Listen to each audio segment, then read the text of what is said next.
Okay, so apologies, Yasharala. Hope you guys can join in on the new link since we're having some issues with the YouTube, the direct YouTube one. But last thing we were touching on was Judges 18:22 to 29, which dealing with the same details that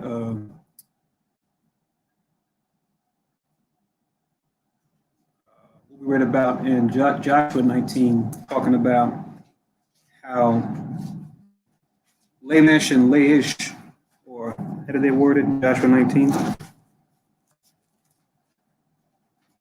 Yeah, Leshem and Laish referring to that same place that was controlled by one group of people, and how and came in and conquered it. They kind of provide more detail when you read Judges 22 to 29 about how that went down. How they renamed the city Dan after their forefather Dan, being one of the 12 tribes of Israel.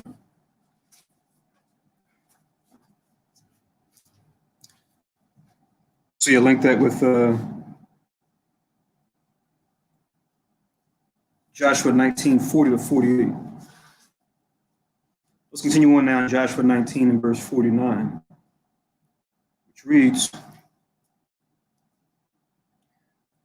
when they had made an end of dividing the land for inheritance by their coasts, the children of Israel gave an inheritance to Joshua the son of Nun, according to them. According to the word of the Lord, or Yahweh, they gave him the city which he asked, even Timnath-serah in Mount Ephraim.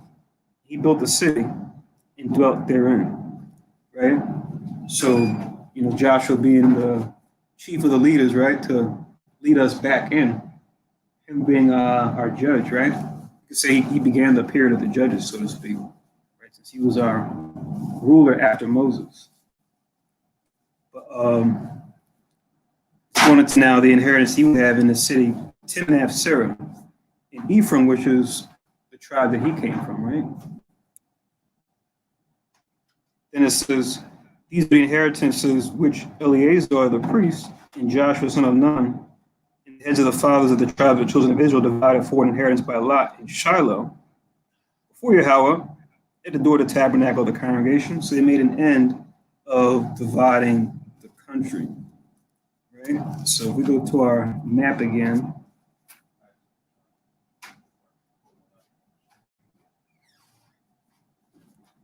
okay, cool. So we're going to share it on this too, and I'll just show you here too, since it's kind of how it started. But if you look on this map here, Ephraim,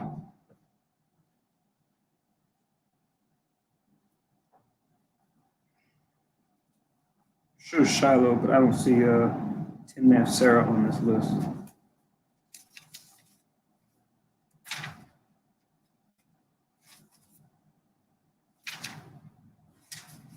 Maybe another map talks about it. That's the same map.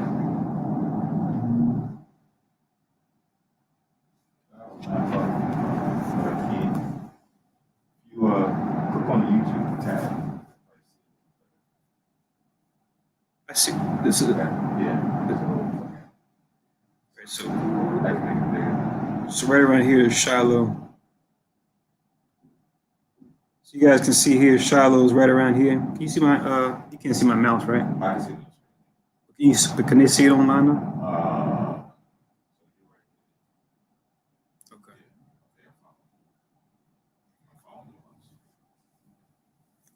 But that was the plot of land that went to the whole tribe of Ephraim. But now Joshua's city of Timnath-serah was in that plot of land as well. I just don't see it on this particular map. Mm-hmm. Let's continue on in Joshua chapter 20. So let me read on in Joshua chapter 20 first in the Hebrew, and what I'll do is, like I did for chapter 19, I'll post the chapter 20 link also. Yeah. And they're going to see this on YouTube, right? Yeah.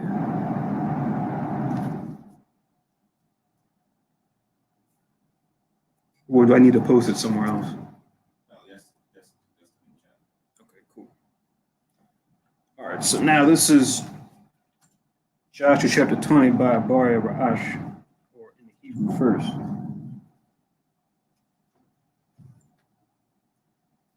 Sorry about the technical difficulty, kind of threw things off. But now this is Joshua chapter 20. And it reads,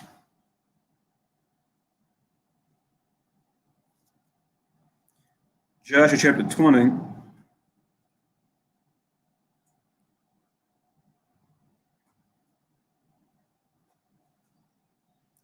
it reads, Where Debar Yahweh O Yahweh Shai La Amar. Lord speaking to Joshua saying, remember Joshua and Jesus, they both are English names that come from the original Hebrew, Yahweh Shai. Verse 2, Debar O Banya Yashra'ala La Amar Tanwa Lakam Ath Arya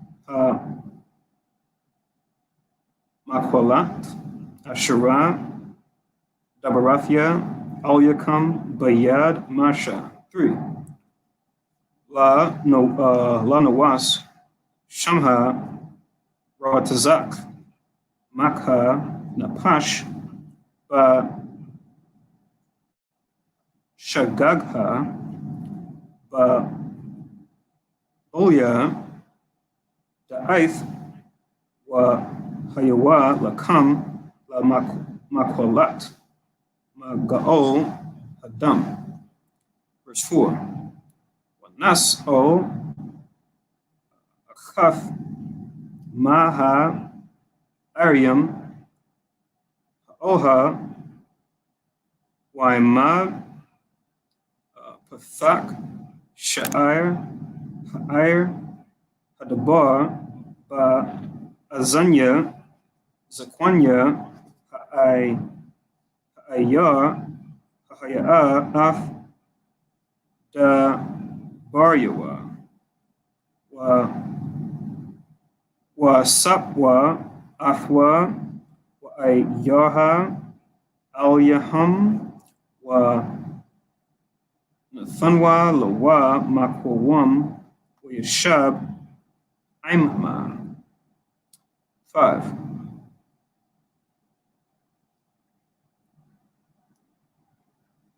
Wa Kaya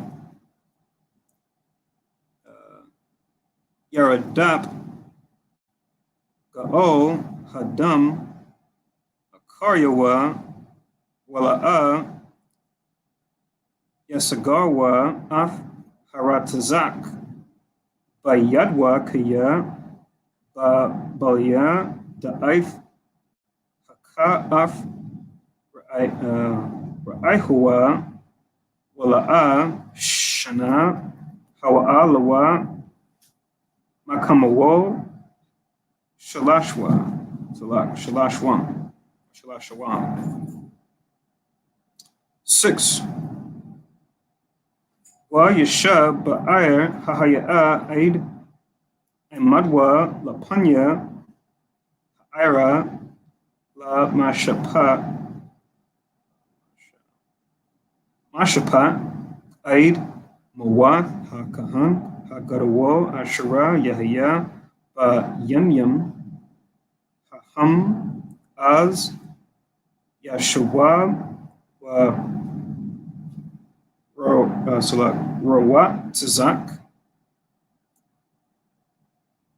Waba O Ayarwa O Bayathwa O Hayar Ashara Nas Sham. 7.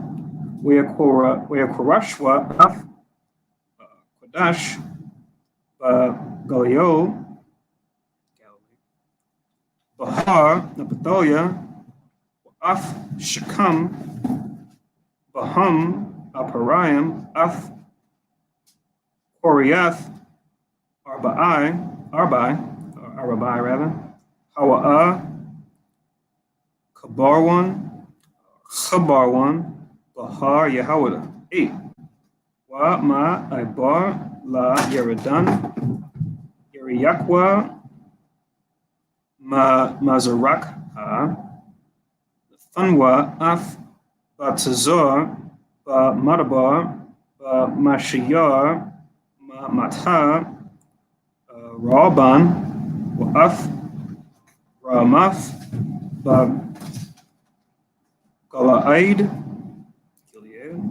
ma Mata Gad wa af Galawan ba Bashan ba Bashan ma Mata Manasha. 9. Oha Hayawa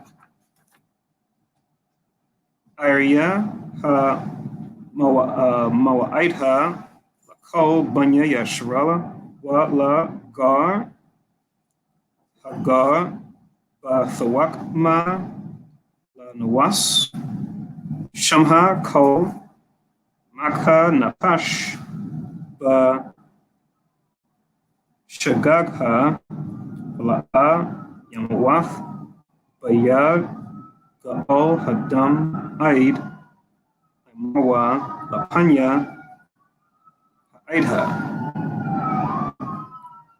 So that's it for Joshua 21 in the Hebrew. I'm sorry, Joshua 20 in the Hebrew. So it's funny here because you see gar, right? The Hebrew word gar. Remember looking this up, we were talking about it before. Gar for stranger or sojourner, right?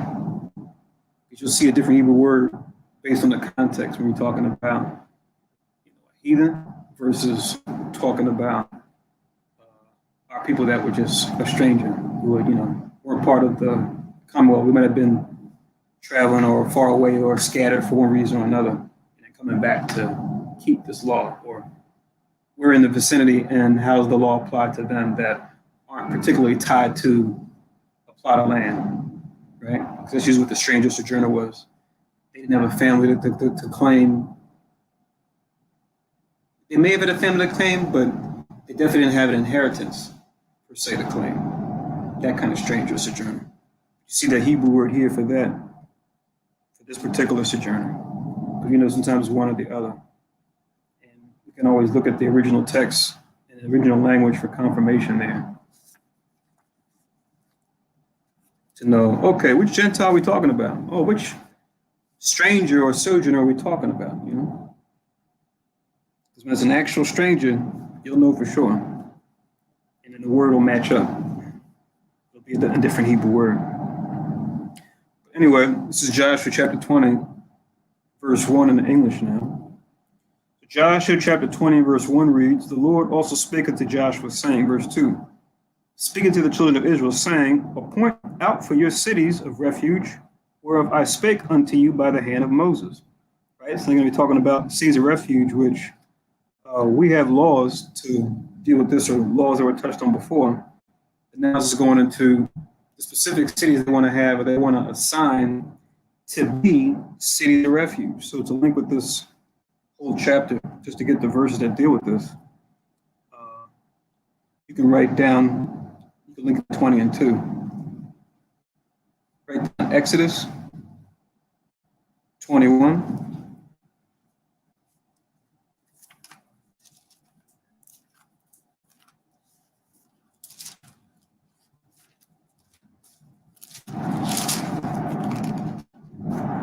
Exodus 21.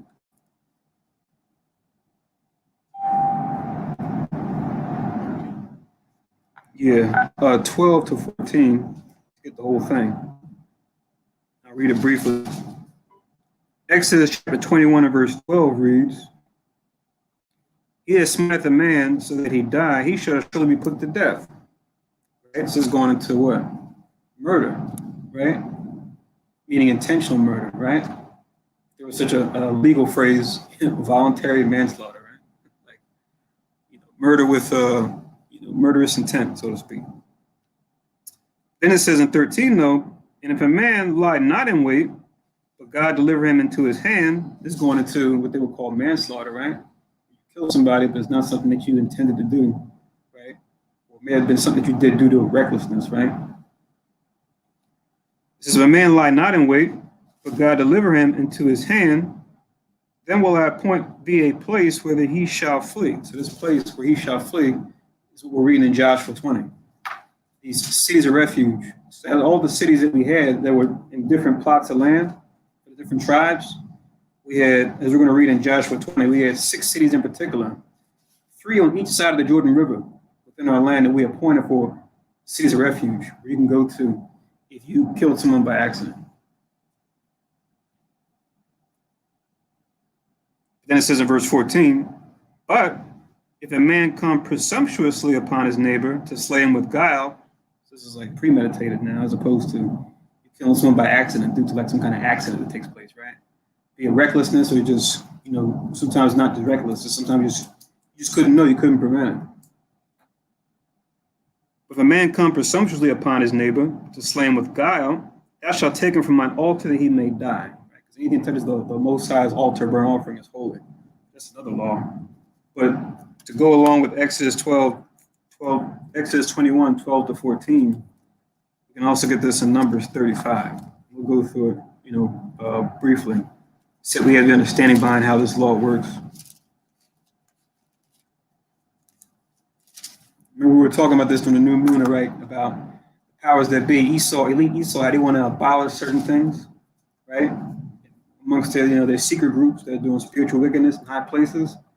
One of the things they want to abolish is all rights of inheritance, which it's a fool's errand. It's not going to work. Because how can you implement this, right? Because now we're not going to worry about this in the kingdom, but we're definitely going to teach them this and give them this because they're going to be subject to sin, the other nations. And they may have an issue where they kill someone by accident, do some work that they're doing, right? Some kind of accident that takes place. They might need a place to go to, right, for succor, for protection. So the Most High's got the best ideas. Anytime you try to outthink the Most High, you're just going to make a fool of yourself. This is Numbers 35. And I'll start from verse 9 and read down. So Numbers 35 and 9, it reads, and the Lord spake unto Moses, saying, speak unto the children of Israel, and say unto them, when ye be come over Jordan into the land of Canaan, so this is talking about in the future, but now we're actually talking about in Joshua. It's actually happening in Joshua, where they're going to do what we're reading right now. Verse 11, then ye shall appoint you cities to be cities of refuge for you, that the slayer may flee thither, which killeth any person at unawares. See? That's what we're reading about earlier, where it says, the Most High deliver him into your hand. It wasn't something that you intended to do, take your brother or sister's life, but it happened just through circumstance. Verse 12, and they shall be unto you cities for refuge from the avenger, that the manslayer, say it again, sister. That the manslayer died not until he stand before the congregation in judgment. So the avengers we're going to read is talking about what? You took someone's life, right? But now that person has family, right? They got children, they got siblings, they got parents that may want to what? Avenge their blood, right? Because you took my family member's life, or my family member's life, blood for blood. So it's saying for you to go to the city of refuge. Otherwise, they're within their means to feel a certain way and to avenge their blood. So I create these cities for you to flee to go to in case this happens to you. 13, and of these cities which ye shall give, 6 cities shall ye have for refuge. So in Joshua 20 is going to tell us what those 6 cities are.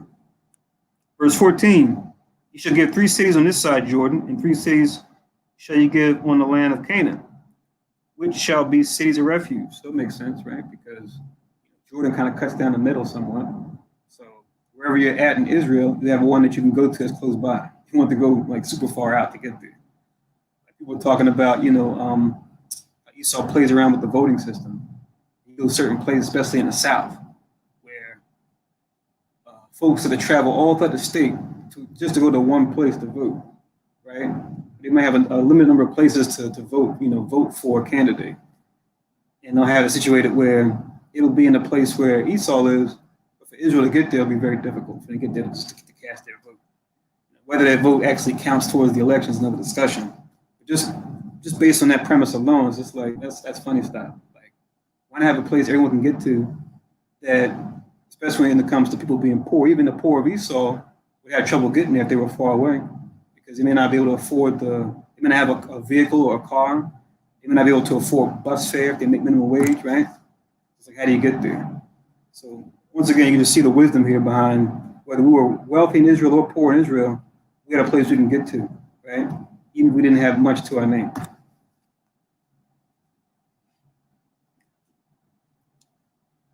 It says, verse 15, these 6 cities shall be a refuge, both for the children of Israel and for the stranger and for the sojourner among them. That same guard we read in the Hebrew when we read in Joshua.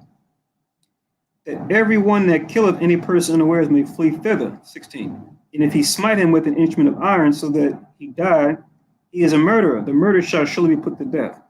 Right? So if you kill somebody, right, with murderous intent, they just use an example as far as the instrument of iron, right? We had axes and swords back then, and we got guns now, but it's the same idea, right? The law still applies. Like they say in the world, which is true, guns don't kill people, people kill people, right?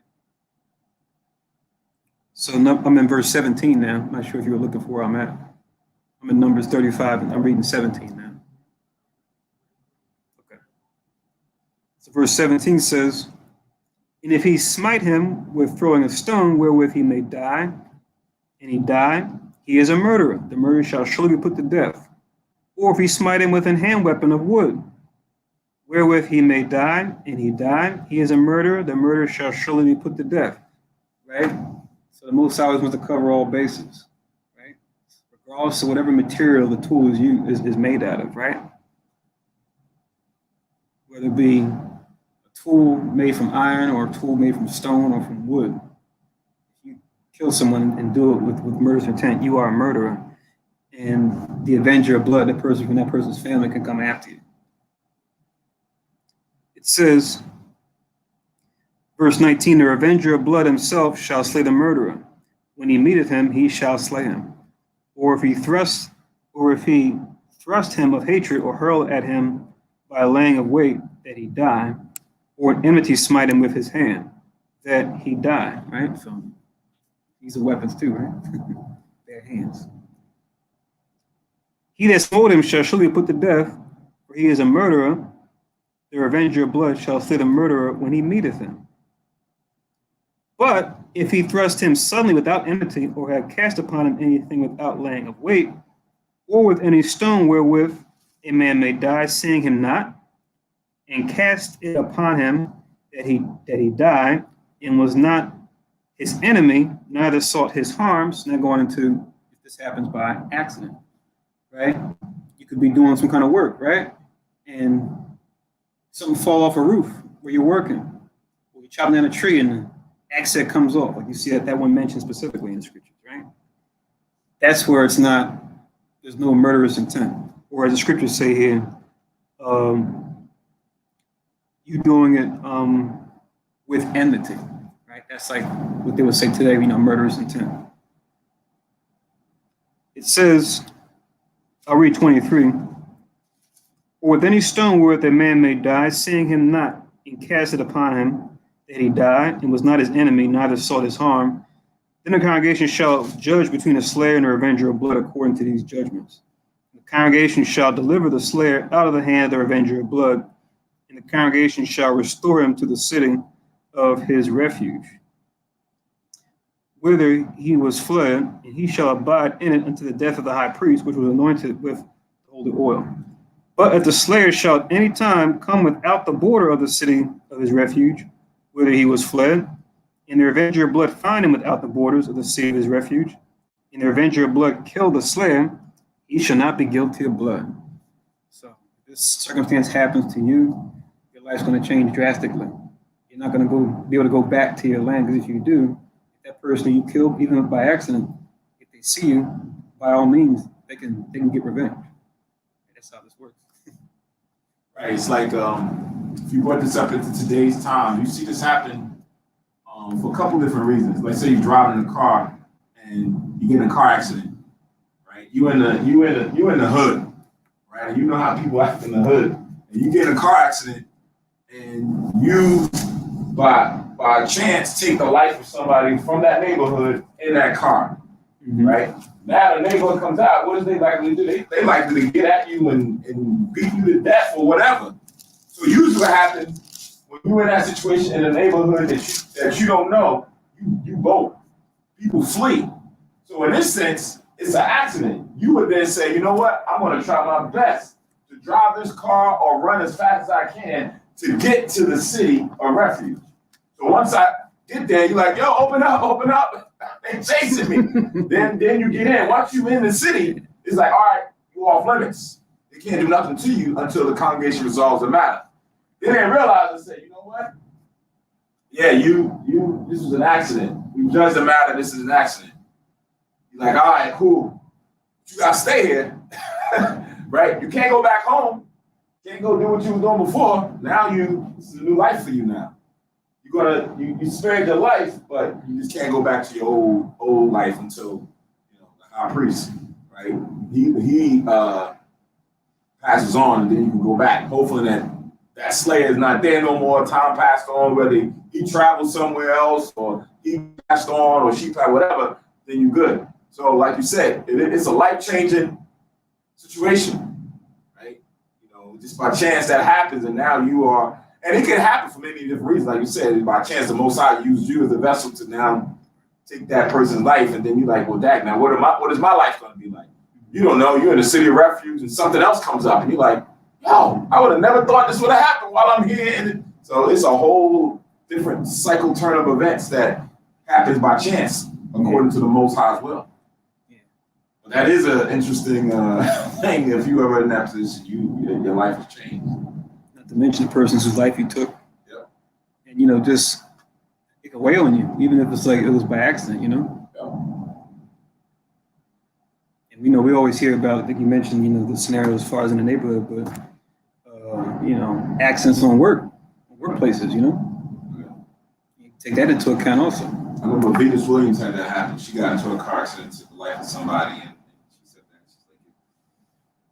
it was an accident. She didn't mean to do it, but it happened. But it weighed on her. And of course, they went to court to find the family wanted to find her liable for the accident because somebody died. But the court ruled in her favor, so it was an accident, so she wasn't held in account like it was going to convict her, and she had to go.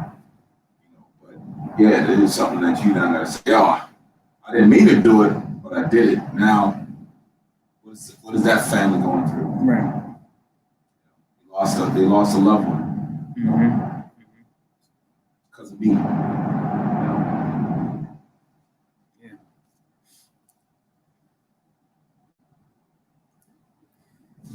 Kind of, we'll get the axe example, chopping down a tree. We'll get that in Deuteronomy after we finish this. But we left off in. I'll just read 24 and then read down from 24. Then the congregation shall judge between the slayer and the revenger of blood according to these judgments. 25. The congregation shall deliver the slayer out of the hand of the revenger of blood.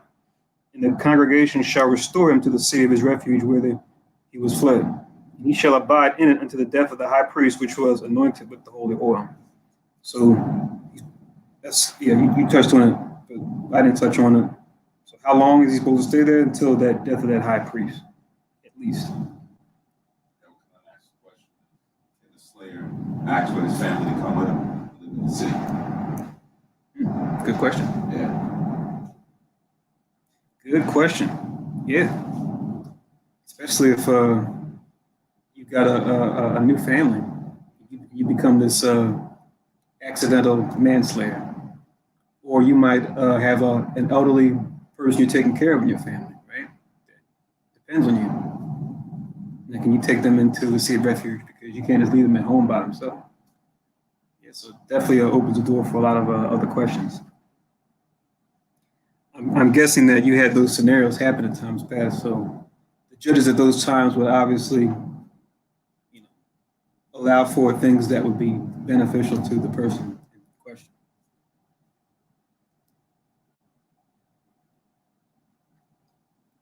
It says,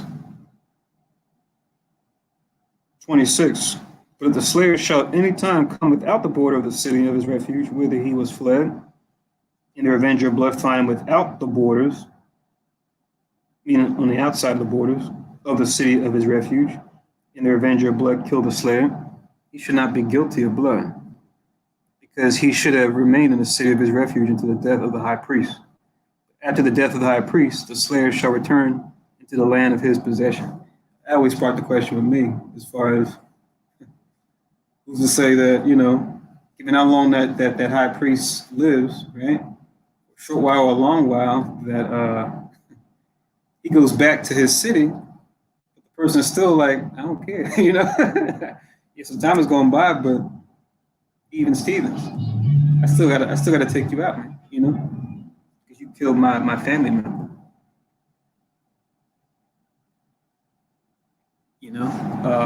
Yeah, I know Kanye kind of probably laugh at this. It's like what Agag, king of the Amalekites, asked Samuel, surely the bitterness of death is past, right? Remember before Samuel put him to death? So your own brothers ask your own brother that, your own sister that. Surely the bitterness of death is past. It may not have passed. They still feel some kind of way. 29. So these things shall be for you a statute of judgment unto you throughout your generations and all your dwellings. Verse 30. Whoso killeth any person, the murderer shall be put to death by the mouth of witnesses. So that's bringing in out of the mouth of 2 or 3 witnesses, right? That's another law, but that's how we convict. We can't just go off one person's witness. 2 or 3 witnesses have to confirm that sin being committed. Any sin in question here is murder. 1 witness shall not testify against any person to cause him to die. 31. Moreover, ye shall take no satisfaction for the life of a murderer, which is guilty of death. He shall surely be put to death. Then it says, and ye shall take no satisfaction for him that is fled to the city of his refuge, that he should come again and dwell in the land until the death of the priest. So, in other words, let this law be standing. Don't go outside of this. Stay within the bounds of this law, right? Don't try to go above and beyond what is stated here. And if you're the person that did this, make sure you stay at least until the death of the high priest. Yeah, and then when it says no satisfaction, like starting at 31, that satisfaction is going into money. Like usually when somebody goes to court and they've done something wrong, they always say, if you're rich, you get off because you are able to bribe the judge or bribe the court or bribe somebody to get you time, get your time limited or whatever the case may be. So in this sense, when it comes to this law, like what Nadia is saying, it is what it is. You can't bribe your way out of this. You look it up in the concordance, for satisfaction is going into money, bribe. Excellent.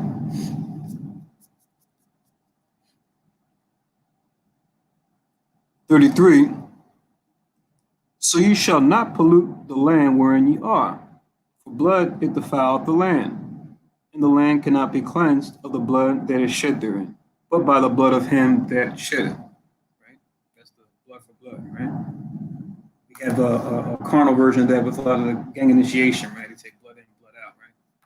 But this has a righteous source as far as how we deal when it comes to the commandments.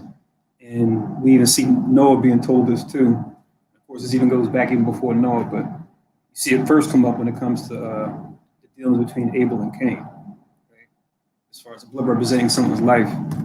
And if you commit a murder, you're deserving of death based on the death that you caused willingly.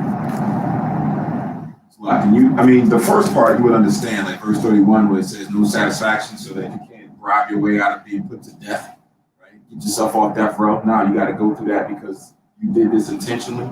But for the person who didn't do it intentionally, who's now confined to the city of refuge, you would say, well, why would someone come and bribe him? Like, why would that be a case that you get someone to bribe? But think about it, because like you said, that person has to stay there to the death of the high priest, right? So now let's just say the person who you slayed, their family, they said, you know what?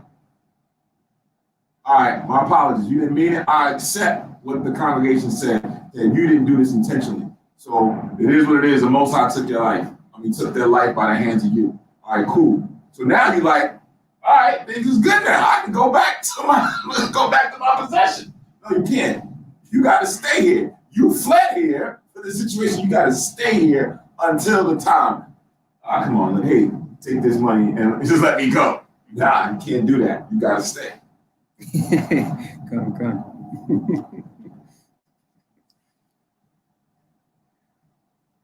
So verse 34, last verse. Defile not therefore the land which ye shall inhabit, wherein I dwell. For I, Yahweh, dwell among the children of Israel. Right, so a broad statement, but definitely applies to the law pertaining to Caesar, a refuge, and the avenger of blood. But now let's get one more, and then we'll go back to Joshua. Deuteronomy chapter 19. Deuteronomy chapter 19, I'll start from verse 1. So we read Exodus 21, 12 to 14, Numbers 35, 9 to 34 are the end. Now I'm going to read Deuteronomy 19 and start from verse 1. Deuteronomy 19 and 1 reads, When Yahweh thy power have cut off the nations, whose land Yahweh thy power giveth thee, and thou succeedest them, and dwellest in their cities and in their houses, right? Like we're reading in Joshua, right? It's actually happening in Joshua. Verse 2, Thou shalt separate 3 cities for thee in the midst of thy land, which Yahweh thy power giveth thee to possess it. Thou shalt prepare thee a way, and divide the coast of thy land, which Yahweh thy power giveth thee to inherit, to 3 parts, that every slayer may flee thither. Right? So talking about 3 parts on one side, 3 parts on the other side of Jordan. Right? Just speaking to one side in particular. We know a lot of things are repeated in Deuteronomy, right? Hence the name Deuteronomy, which means second law, right? That's what that word literally means. Since a lot of things are repeated in Deuteronomy. Let's read on. Verse 4, This is the case of the slayer, which shall flee thither that he may live. Whoso killeth his neighbor ignorantly, whom he hateth not in time past. Right? So this is where there's no enmity, once again.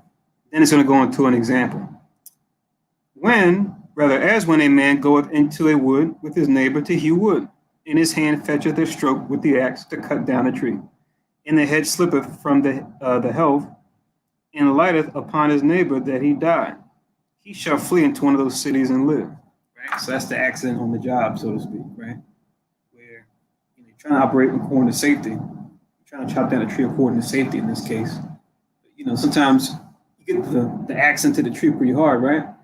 Depending on how the axe is made, or the axe might be the head might be loose on the handle or the helve. You try to pull the axe out of the tree that you're trying to cut down, right? The axe head flies off, and then wham, hits your neighbor in a fatal area, right? That's nearby. So that's not you trying to kill your neighbor, right? You're just going to go out there to do some work. Verse 6. Lest the avenger of blood pursue the slayer while his heart is hot, and overtake him because the way is long, and slay him. Right? So once again, Most High in his wisdom, he said, okay, I'm going to have 6 cities, 3 on each side of Jordan. One will be close enough for you to get to in a reasonable amount of time, right? It's like it says, the avenger of blood, his heart is hot, right? After they lose someone that's close to them, right? That's their kin, their family. It says, I'll read 6 again. Lest the avenger of blood pursue the slayer while his heart is hot, and overtake him lest the way is long, and slay him. Whereas he was not worthy of death, insomuch as he hated him not in times past. These are things that judges will look at, right, to prove that it was indeed an accident. What motive did you have? Right. Because that could be used in that case, right? To say you got witnesses, right? 2 or 3 witnesses to say, oh yeah, they've been having fights over this, over property, over might have been some what do you call it, domestic issues right between the two of them, right? So they want to find out. Verse 7, wherefore I command thee, saying, thou shalt separate 3 cities for thee. Verse 8, and if Yahweh thy power enlarge thy coast, as he has sworn unto thy fathers, he give thee all the land which he promised to give unto thy fathers, if thou shalt keep all these commandments and do them, which I command thee this day, to love Yahweh thy power and to walk ever in his ways, then thou shalt add 3 cities more for thee besides these 3. The innocent blood be not shed in thy land, rather that innocent blood be not shed in thy land, which the Lord thy God give thee for an inheritance, and so blood be upon thee, or the life of your brother be upon thee. Verse 11, but if any man hate his neighbor and lie wait for him and rise up against him and smite him mortally, that he die, and flee into one of these cities, then the elders of his city shall send and fetch him thence, and deliver him into the hand of the avenger of blood, that he may die. So, once again, that's the flesh, right? Anytime a system is set up, right? What's people's minds do, right? Let me figure out how I can game the system, right? Figure out ways around it. So I could say, yeah, I wanted to kill so and so, and I got to kill this person that I didn't like. Now we run to the city refuge and pretend like it was an accident, right? We'll make it look like an accident. So that's for the judges, wisdom is asking the right questions, like we talk about the 5 W's, right? Talking to the people, right? Reading their body language, like taking all those things into account and going on. See what's really going on here. Because the person, Israel can be clever, right? Sometimes, right? Try to set things up. But weigh everything into the balance, a wise judge will say, oh, we perceive that based on the evidence before us, you intended to kill him. Sound like you didn't, but you wanted to. You had intent. You got motive, you got opportunity. We got these letters you wrote, right? We got this evidence, we got that, right? We got these other witnesses saying you guys were fighting for a minute, or you guys beef goes back to childhood, right? We got them saying that, so. Someone said we heard you said you was going to get him one day. Right. Of course, we didn't have, recording, but, memory, right? So, yeah. This kind of makes you think too. It's not funny, but when we read we go through the Day of Atonement scriptures, we get into the scripture going into the year of release. Happens during the Day of Atonement, and how when that year of release comes, you're relieved of all debts. And we always paint that scenario of the brother and sister who ask their brother and sister for money right before Day of Atonement, and then we always laugh and say, imagine brother chasing their brother, their sister, sun is setting, and then they're trying to get them for that money. They run up from as soon as the sun sets. When the year release, when the Day of Atonement year release is they stop. They start, the person who owed the money is like, you can't get me now. I don't owe you anymore. And it's just like, come on, man, don't do that. It's like, right now, that's what they talking about with the administration that the government is looking at. Well, Biden was campaigning to relieve federal debt for college students. Says, we'll do $10,000 debt relief. So then it was like, we should do $50,000, right? But people who is opposed to the law, we gotta keep the law no more. We gotta keep the law no more. If we wanted them to say, hey, you need to implement this law. Mm-hmm. Like the year of release, the Most High set it up. Right. You know what? That's a great law. That's a great law. Yeah, let's bring back the Old Testament laws. This will definitely work. But we could just be expunged for worrying about any debt. Like you said, it's timeless, right? It would be perfect even for right now.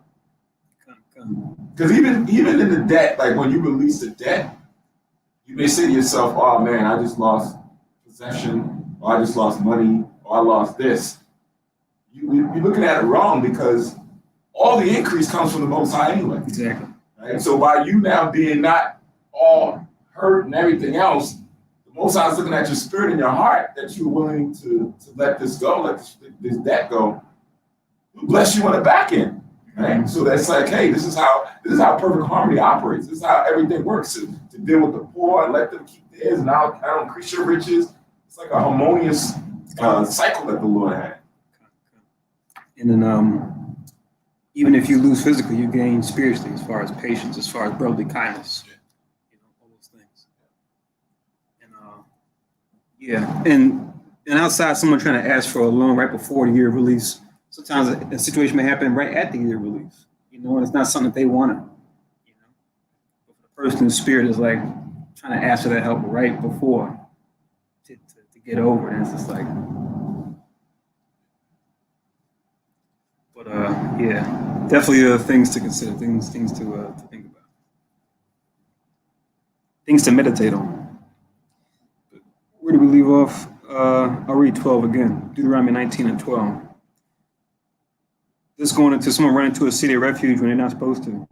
They killed someone presumptuously, but they're trying to pretend like they didn't, like it was an accident.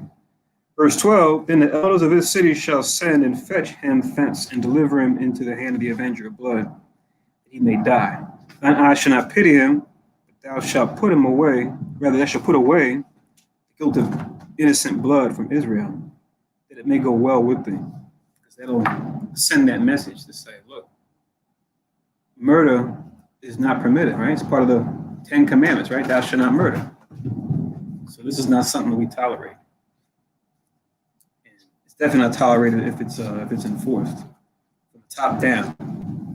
Hence why we have issues now, right? Because people see how things work now. It's like we got respect to persons all the time, right? We respect someone's person because of who they are in society, as opposed to the deed that they did. And you got, like you were talking about in what we read in Numbers 35, right? You got bribery, satisfaction, right? Where it's you give the judge hush money, right? Where you pay off the jury, or you hook up the lawyer, right, to find a loophole in the law to make it go in your favor and say, hey, take this. It's funny because even in the world, they'll say, the more convoluted laws get, the less just a society becomes, right? Because people are confused about what it is they can do, what they can't do, and how they exercise it. It's just breeding grounds for impending disaster. It's going to collapse on itself in the end. I'll show you what I'm talking about, where I read that from. I thought it was interesting.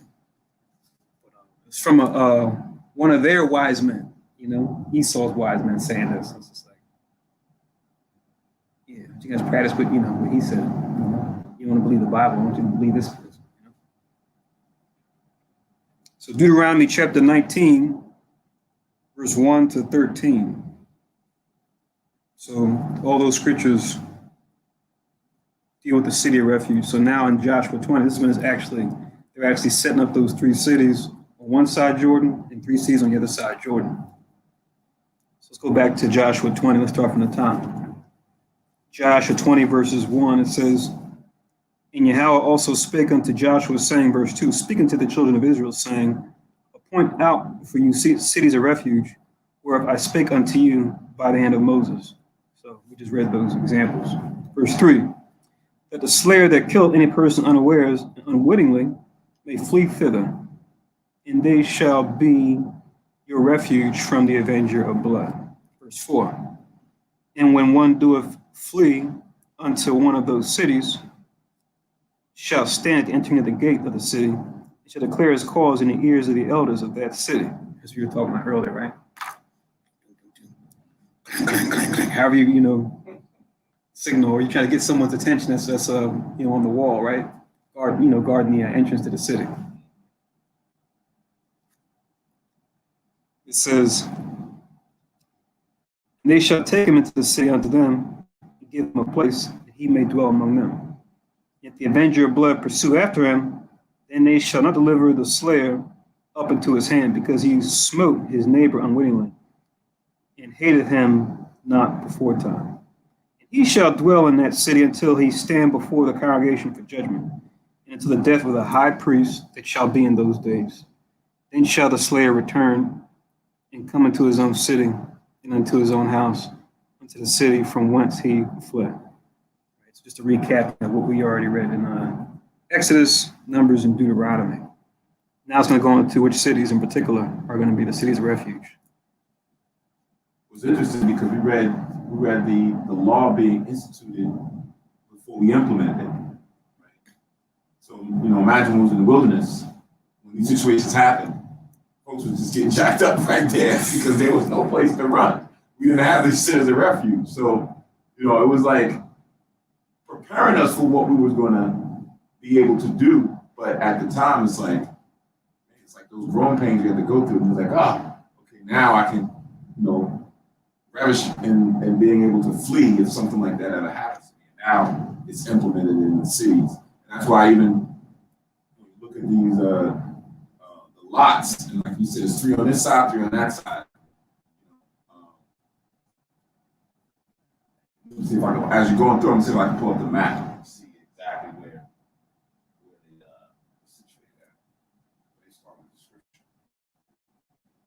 scripture. I actually found a map a while back that actually pointed them out, like where they were like highlighted. But most of the maps I read or I see, they're just amongst the other ones, I remember from that map, they're pretty much situated like spread out. 3 on the one side of Jordan versus 3 on the other side of Jordan. They're pretty far out, like top of Israel, middle of Israel, and bottom of Israel. You can measure the distance.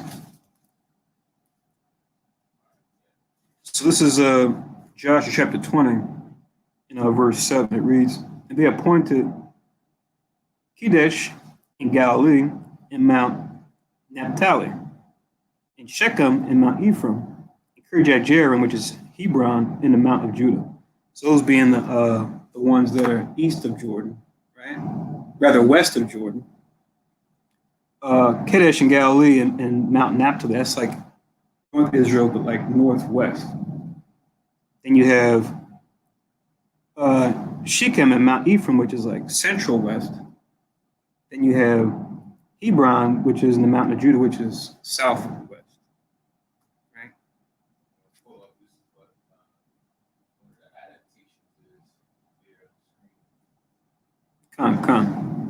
Then it says in verse 8, "And on the other side Jordan by Jericho eastward, they assigned Bezer in the wilderness upon the plain out of the tribe of Reuben, and Ramoth in Gilead out of the tribe of Gad, and Golan and Bashan out of the tribe of Manasseh." So here, they kind of go from bottom to top.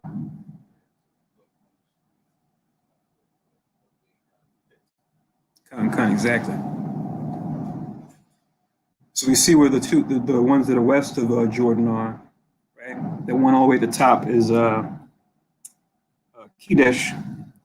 The one in the middle left at the top of Ephraim, underneath West Manasseh, that's Shechem. And in Kirjath Arba, which is Hebron, the mountain of Judah, that's the one that's at the bottom left. And the one that's Reuben, which is Bezer, that's the one that's in Reuben that you see on the right side of Jordan at the bottom. And going up to East Manasseh on the edge, that's Ramoth and Gilead, because Gad is right underneath there.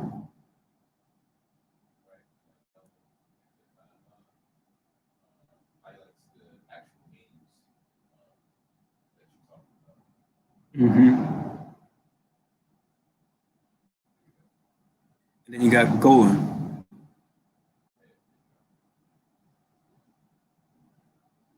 But you see sometimes with the borders, the lines they draw, sometimes it can be kind of funny stuff. Yeah, that's what happens.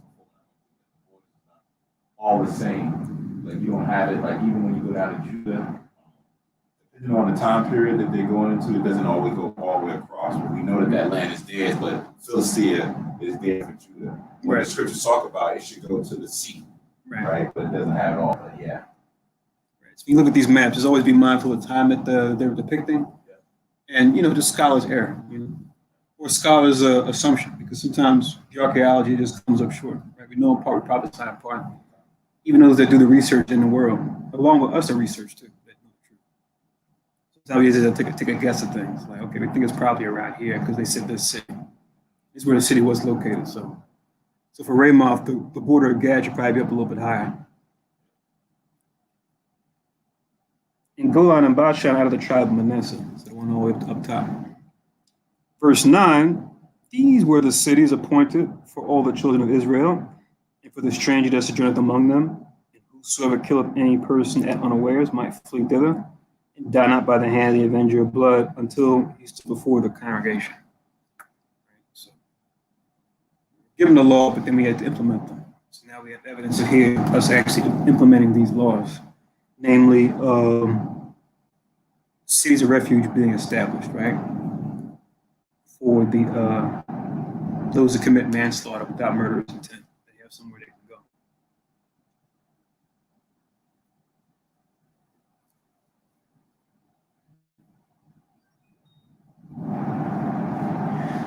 All right, so we'll make an end here. I think that concludes the service for today. So we did the Old Testament. That means next Sabbath we'll be doing the New Testament. Sabbath after that we'll be doing the Apocrypha. So know for next Sabbath we'll be back in Acts. We're doing Acts 26 and 27, almost at the end of Acts. So that's going to be next Sabbath. Also remember too, this Monday, Tuesday, and Wednesday this week, Monday night sundown is going to be, they're holy days. They're not Sabbaths, but they are holy days. You can still buy and sell on those days, but we're supposed to keep them holy. Monday at sundown is going to be the day of Judas. So right now we're in the 12th month and the 10th day. So tonight will be the 11th. Sunday night will be the 12th. Monday night will be the 13th. So the 12th month and the 13th day will be the day of Judas, right? And then the 12th month and the 14th and 15th day, that'll be the 2 days per Purim. So this Tuesday and Wednesday will be the 14th and 15th day.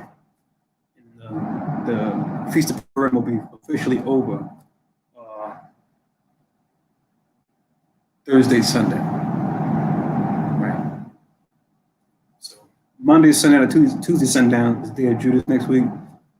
Tuesday, sundown, and Wednesday, sundown, and Wednesday, sundown, and Thursday, sundown will be the 2 days of Purim next week.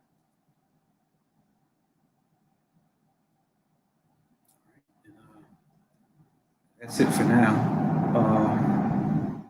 We always talk about during the week, during the classes, always continue to watch and pray. Take hold of the prophecies that come to pass, and always try to align them with the scriptures. You see, we were talking about the current events. You got these oath keepers they're talking about, right? This group that decided to, go into the Capitol and all that. And you hear the things they're talking about in their mission statement, as far as do away with the government. So once again, making the case for us doing away with this kind of government, so that we can bring in a new government. So it's more par for the course as far as Esau trying to start fires and then manage a fire, right? Control terrorism, right? And then this other gentleman, right? I don't even call him a gentleman, but you got this guy they caught that took some shots in the Capitol building, right? And then posted it on social media, right? And got arrested for it. And this guy's name, when I heard his name, I said, "Oh my God, is this thing like? Are these guys really like trying to put it in our face?" The guy's name just sounded so crazy. It was like Anthony Nero. I'm like, Anthony. I thought about Mark Antony, right? The Roman Caesar. And then you got Nero, the one who wanted to burn down Rome. So I'm like, this guy's Anthony Nero. What are the odds of that? Maybe it's just, it's just a coincidence. Or they're just like, letting you know, like, yeah, it's just time for things to get hot, But once again, when it comes to Esau, some things will be on his watch, but he's the Most High sword anyway. So, him trying to control fire. You can start a fire, but you can try to fan the flames, get them to go a certain way. Once the fire gets going, you can't control that thing, as much as you would like to or try to. But Esau is going to have to learn that the hard way. So us knowing the truth, we know ultimately anything he does, it's the Most High doing it anyway. And the Most High is just has always had him as his tool, right, to carry these things forward. And just to prove that, Psalms chapter 17.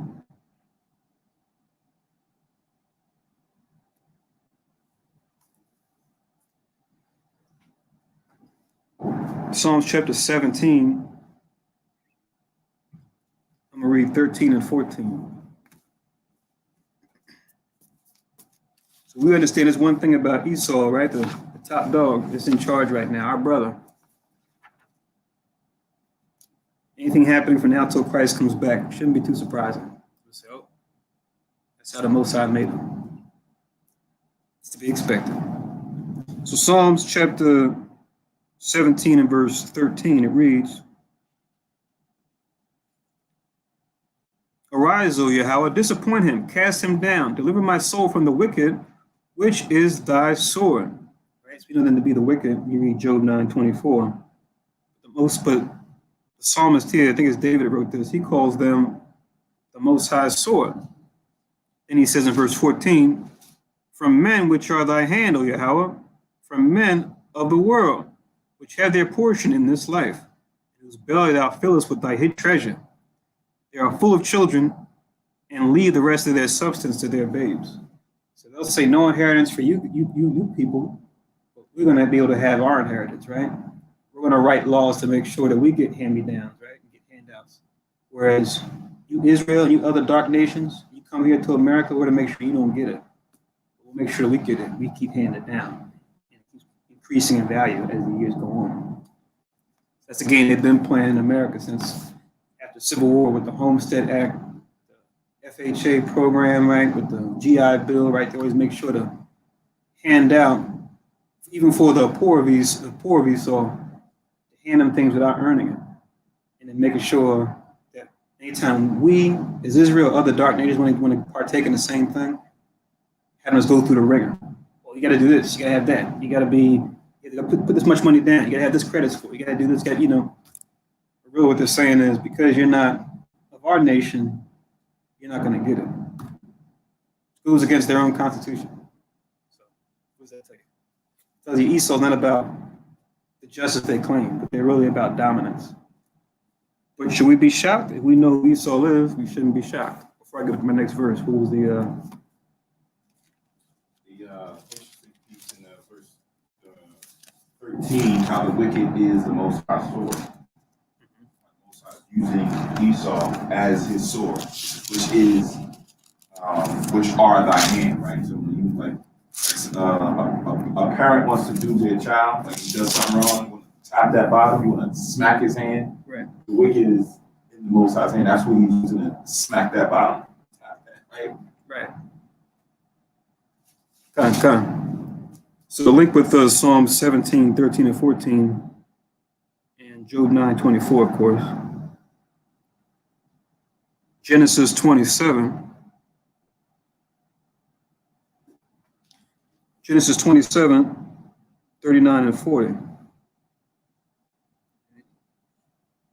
Here's where it began, right? So Genesis 27, 39 and 40, right? This is where Isaac passes on his inheritance, right, to his son Esau, right? After Jacob got the blessing of the firstborn. Genesis 27, 39, it says, And Isaac his father answered and said unto him, Behold, thy dwelling shall be the fatness of the earth and of the dew of the heaven from above, right? So another prophecy like Obadiah 4 talks about they're going to exalt themselves as the eagle and set the nest among the stars. It's talking about their dominion, not just dealing with land and water. It's like you read about nations, they always say we control the land and the water, right? Until we have dominion. Esau go beyond and say we're going to control the air. And it's then going to and fro, right, through technology, going up in the space stations, let alone just, having an air force and things like that. So it says in verse 40, that's right, the Navy SEALs, right, that name, SEALs.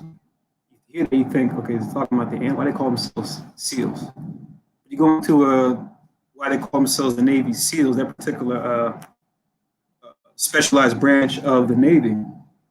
The SEAL is supposed to stand for sea, and the A is air, and the L is land. So what they're trying to say is that we can maneuver in the air, on land, or on sea. Hence the Navy SEALs, special forces. So we can maneuver, any way you look at it. When I read that, I thought that was interesting, and how it aligns with the prophecy again. It says in verse 40, and by thy sword thou shalt live. See that?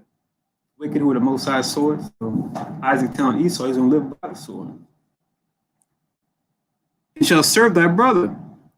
And it shall come to pass when thou shalt have the dominion, that thou shalt break his yoke from off thy neck. So that wasn't coming until the time of the Greeks. And then going into the Romans. They fell away for a little bit, and now they're back in full force ever since the 1400s up until now, as far as them coming back into power during the Renaissance period, right? And you can use these two verses to show what the sword represents. I like to get it in both Gospels because Christ will even use this too. And the Most High can, it's his spirit ultimately, but sometimes, indirectly, Esau can be the culprit for this promise that Christ said. But first, I'm going to get the verse in Matthew chapter 10.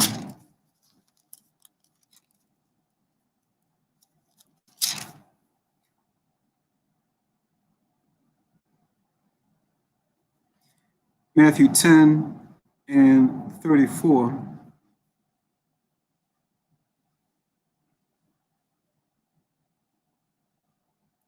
Remember, Christ, he's above all nations, he's above all angels, right? No one has the power that he has save the Most High. Matthew 10:34, he says, think not that I am come to send peace on earth. I can't to send peace, but a sword, right? So you might say, okay, a sword, right? We know that's what a sword is used for, right? For killing, obviously. But it also is what? Used for dividing, right? Just like we read in Hebrews 4 and 12. The word of God is quick, powerful, sharper than any two-edged sword, right? Dividing asunder. Exactly. And we know that that's the context here because as you read on, it says, for I'm going to set a man at variance or at odds against his father, and a daughter against her mother, and a daughter-in-law against her mother-in-law, and a man's foes shall be there of his own household. So talking about what? Difference in what? Ways of thinking, mentality, right? One person's going to believe one thing, one person's going to believe something else, right? You can see Esau being a tool to do that as well, right? As far as him pushing and allowing all different types of doctrines and idols to be celebrated and practiced here in modern day Babylon or America, right? But now let's look at this also, the same prophecy in Luke chapter 12. Check this out. Luke chapter 12.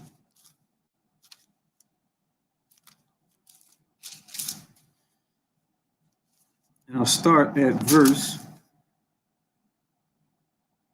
51. So look at the word they use here. But it represents the same concept. Luke 12 and 51, it says, Suppose ye that I am come to give peace on earth. I tell you nay or no, but rather division. See that? So the sword in this context and can represent division depending on where you read it, right? So this is one of Esau's main tenets, one of his main methods of operating, right? You look at him in the past, you look at him in the present day. He's going to try to find dividing lines, right? We saw it hands-on, right? Here in America, especially during slavery times, but still to this day, which we just deal with slavery under another name because we still don't have power, right? We still have might in our hand, like a sovereign nation would. But in the Royal Legislature, right, we saw this. Dark skin against light skin, men against the women, elder against the younger, parents against the children, right? They've taken that same model and applied it to other nations, right? They go over there where Ishmael is at. Let's have the Sunnis against the Shiites, right? Let's what's the word they use? Balkanize. Let's balkanize the region, right? Let's turn the different belief systems that are in that country. First, they're all there, just practicing their own thing, doing their own thing, trading with each other. Let's say terrorists are there. Let's send our troops in, right, to prevent the terrorists. And then before we leave, let's make sure we divide up the land according to belief system. Let's exploit those beliefs so that they'll be at each other's necks. That's your foreign policy, right? People go to school for this stuff, right? Spend thousands of dollars, tens of thousands of dollars for a master's in diplomacy. Whereas I can just understand this one prophecy and go, oh, I could have told you they were going to do that when they came to your country, right? Because that's how Esau was made. Let me read on though. I tell you nay, but rather division, 52.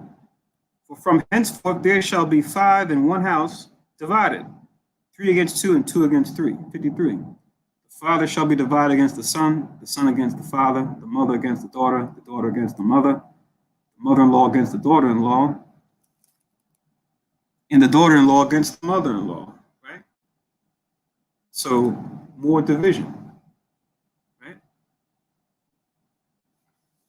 So the same idea is what Matthew 10 is saying, but just take those verses into account when it comes to the sword, division, Esau, how they all go hand in hand. Just as far as the sword being division, even from a spiritual standpoint, we quoted it earlier, and we could probably end with this. Hebrews chapter 4 and verse 12 to show that the word which is likened unto a sword can represent division also.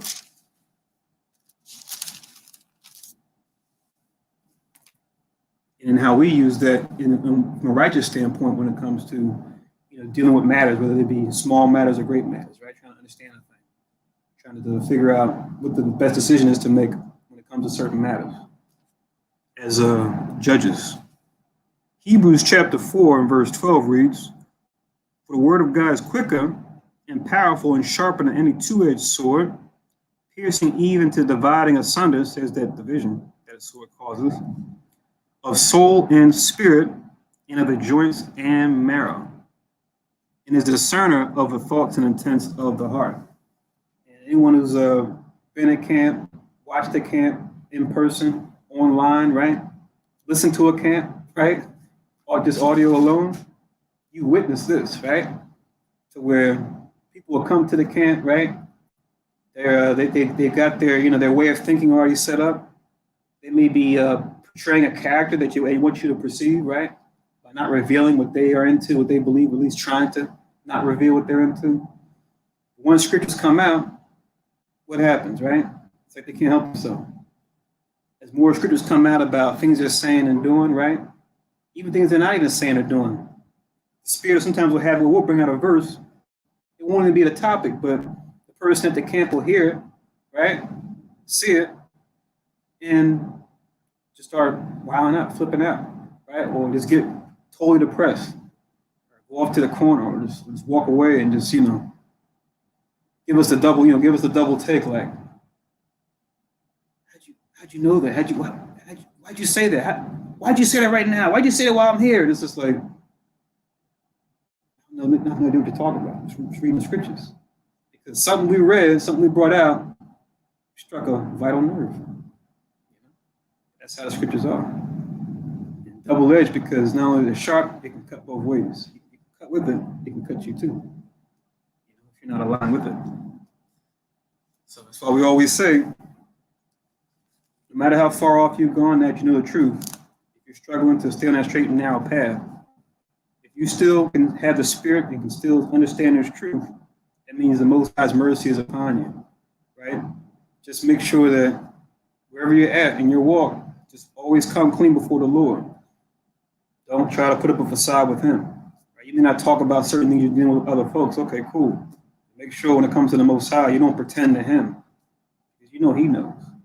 So always come clean to Him, and always just be humble when it comes to this walk, because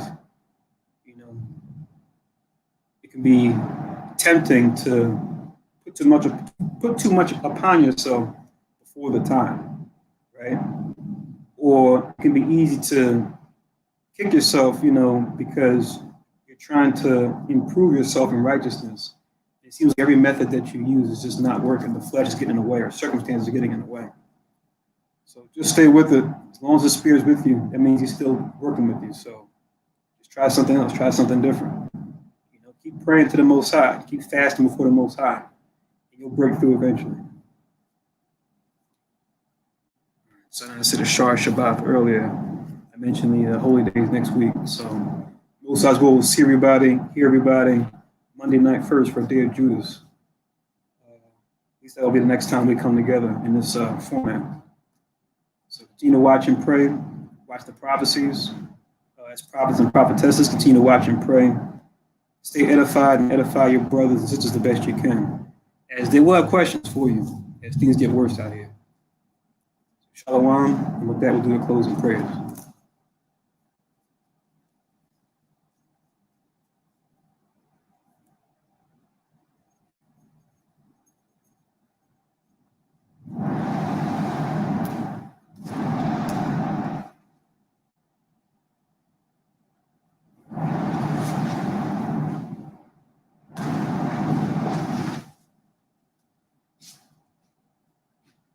Shalom. Shalom, Aqua.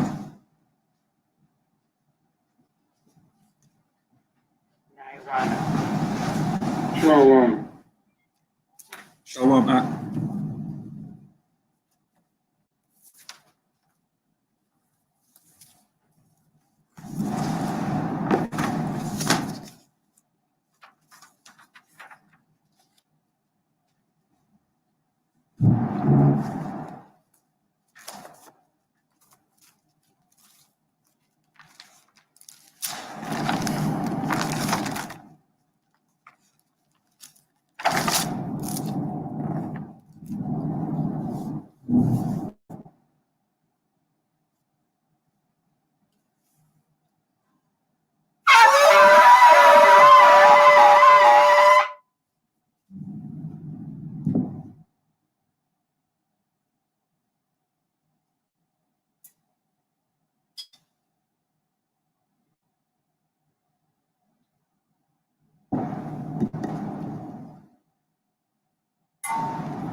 Barak Yahweh by Hashem Yahushai, Asherat and Naa Par Yagapin Twara Aman, La Yahweh by Hashem Yahushai, Ach Yasher Allah.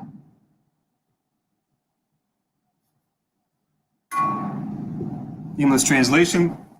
Blessed are you, Yahweh, in the name of Yahweh Shai, that gives to us the fruit of the vine. Thank you, so be it, to Yahweh, in the name of Yahweh Shai, with Israel.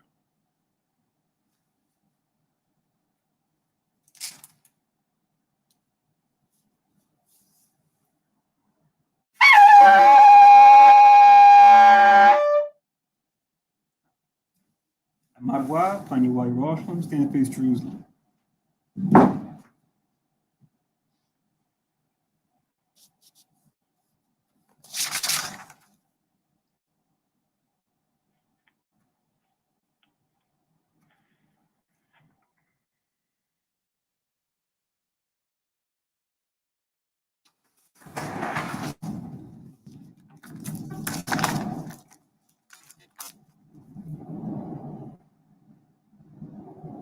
Yahweh Bashem Yahushai Babakushai Shemai Lanawe Aitha Yem Yen Aitha Shalak Mike Allah Wala Allahayim Tazwadakim Lashmar Ayah Barak Rapha Bagan Wat Chaziyak Banya Yash'ala Washalak Lanawa Rabiam Kakamad Rabiam Da'ath Rabiam Bayanad Rabiam Sabalanwa Rabiam Mama One Rabiam Aqua Rabiam Ahabiam Rabiam Haganad Rochanaya Wasalak Ko Katsamnawa Lakim Wakiwa Weashalatham Yawalam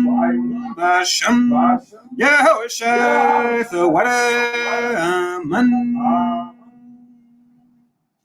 English translation. Yahweh, in the name of Yahweh Shai, please listen to us now, right now. Send Michael and the righteous powers to watch over, bless, heal, protect, and make strong the children of Israel. And send to us much wisdom, much knowledge, much understanding, much patience, much faith, much brotherhood, much love, much spiritual protection, and forgive all our sins. For the brothers and sisters in Israel, always and forever, in the name of Yahweh Shai, thank you. So be it. Four Corners Prayer. Yahweh Basham, Yahweh Shai, Barak Nawad, Wiyashala, Wabak Yasaparim, Shema, Yashville, Yahweh, Allah, Yahweh. English translation. Yahweh, in the name of Yahweh Shai, bless us in Israel in the house of books or the school. And then we said, Hear, O Israel, the Lord our God is one Lord. So with that, we'll say, Shalom, wa Ashar Shabbat, wa Manakah Tawab, which is good afternoon. And Musa will talk to everybody again when we come back together for a day of Judas. Enjoy the rest of your Sabbath. Definitely make it productive, right? Try to watch something that's educational, not spiritual, right? Things dealing with nature, or of course things pertaining to the truth and the scriptures. And, go through your notes if it's been a while since you've done that. So, Shalom Yasharal Shar Shabbat. Manakah Tuah. Shalom. Shabbat.